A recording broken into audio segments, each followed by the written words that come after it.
嗱，你呢個病咧就冇得醫㗎啦，呢世咧都唔會斷到尾嘅。你知唔知咧？玫瑰痤瘡病人咧聽到醫生講呢句話咧，個心咧幾咁絕望啊！今日咧有個病人喊住同我講啊，佢話睇咗3個專科，全部都話佢冇得醫。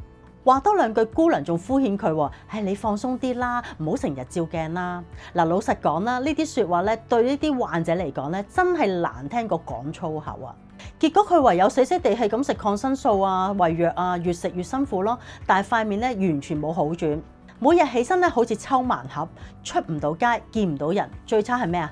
完全見唔到盡頭啊！